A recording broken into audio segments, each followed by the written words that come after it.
Hey, welcome back to OneHappyLime. This is part 3 of our mental health series, and today we're diving into bipolar disorder.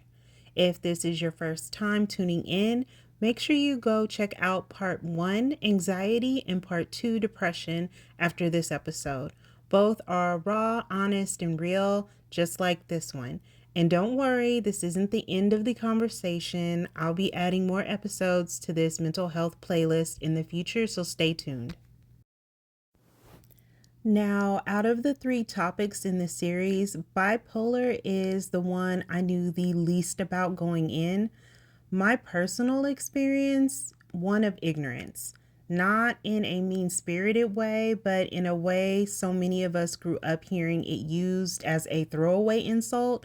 You're acting bipolar, or she's so up and down, like someone's pain was a punchline. And I realize now I may have been around people who were struggling and needed help, but I didn't know what to look for. So this episode, we're going to learn together, because the only way we grow is by getting honest, unlearning harmful things, and showing up for each other with compassion. I deeply believe that none of us are perfect. Our struggles make us uniquely us, and while we are all coping differently, one thing is for certain: we're not meant to struggle in silence. What is bipolar disorder? Bipolar disorder is a mental health condition caused by dramatic shifts in mood, energy, and activity levels. A person with bipolar disorder experiences cycles of mania or hypomania. It's the high energy state, and depression, which is the low. These aren't just everyday ups and downs. These are intense episodes that can last for days or weeks, making it difficult to function in work, relationships, or everyday life. Pop culture tries to depict it, sometimes with heart, sometimes with drama. In Shameless, we see Ian's story unfold, showing how mania can feel euphoric or creative at first, until it spirals into real life consequences. Silver Lining Playbook gave us a glimpse at the challenges of managing bipolar disorder in relationships and day-to-day life, though Hollywood still likes to wrap things up with a bow. And that's the problem. Bipolar is not a quirk or a character trope. It's a serious medical condition. Pop culture doesn't always show the therapy, the medication, the slow work of managing and healing. There are a few red flag signs and symptoms that you can look out for. So, manic or hypomanic symptoms include talking really fast, jumping from idea to idea, grand, unrealistic plans or beliefs about yourself, impulsive behavior like reckless spending, unsafe sex, or risky actions, decreased need for sleep, feeling wired or unable to rest. So in contrast, the depressive symptoms include long periods of feeling sad, hopeless, or empty, withdrawal from people and things you once enjoyed, changes in appetite, sleep, or energy, feeling like a burden or having thoughts of self-harm. These mood swings aren't just dramatic, they're disruptive, and they're not something you snap out of.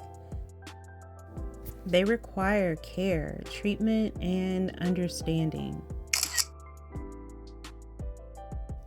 What might bipolar look like in teens or tweens? Well, in kids or teens, bipolar disorder can look like intense mood swings that don't match the situation, risky behavior or sudden poor judgment, big changes in energy or sleep, trouble in school or pulling away from friends, And because teens already deal with hormonal changes and emotional waves, it's easy to overlook or mislabel these signs. But if your gut says something is off, trust it.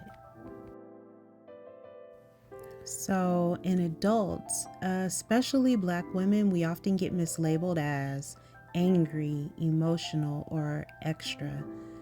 I cannot stress this enough. We need to stop misdiagnosing ourselves and others and start seeking help when something isn't right. Many women don't get diagnosed until their 30s or 40s because they've been masking symptoms for years. We say things like, that's just how I am, or when really we're exhausted, overwhelmed, or mentally unwell. I want to pause right here to say this directly to whoever needs to hear it. Do not self-medicate. I know it can be tempting to numb the extremes with drugs or alcohol, especially when you're dealing with emotional swings or trying to find a balance on your own. But substances only complicate things. They hide symptoms, delay treatment, and sometimes even make episodes worse. Your brain and your body deserve real support, not shortcuts, not silence, support. That said, you may be thinking, well, what can I do? If anything in this episode resonates with you, or you think someone you love may be experiencing bipolar disorder, here's what you can do. You can see a doctor or licensed therapist. You need a professional evaluation to understand what's happening. Don't rely on Google or memes.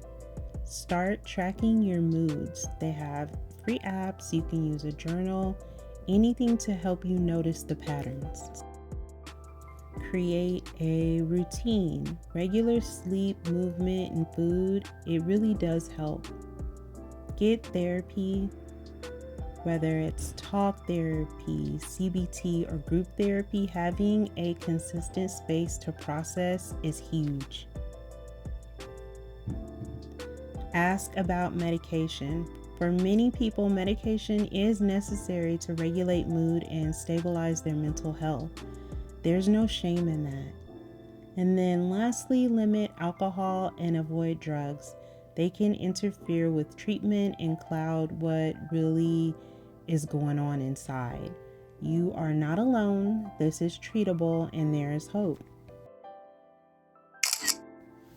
I would like to stress that support from loved ones is very important. So if you're the friend, the sibling, the spouse, or the co-worker of someone who might be living with bipolar disorder, you can support them in big and small ways. You can start off by educating yourself. Don't expect them to teach you everything. Be a safe space. Let them express what they're feeling without judgment. Don't take mood swings personally. They're not about you. Encourage professional help and offer to help them find it if they're overwhelmed. Stay connected. Check in, send a note, ask how they're really doing. Sometimes the most powerful thing you can say is, I'm here. Okay, so I have to admit that this was the episode that I was most nervous to record. Not because I didn't care, but because I didn't want to get it wrong. But here's what I've learned. You don't have to be an expert to care. You just have to be willing to listen, learn, and lead with compassion. Mental health is not a joke. Bipolar disorder is not a personality quirk. And getting help, that's not a weakness, it's a strength. Please, if you or someone you love is struggling, reach out. Don't try to power through alone. There are therapists, support groups, crisis hotlines, and community centers. Your life matters. your mind matters, and you deserve peace.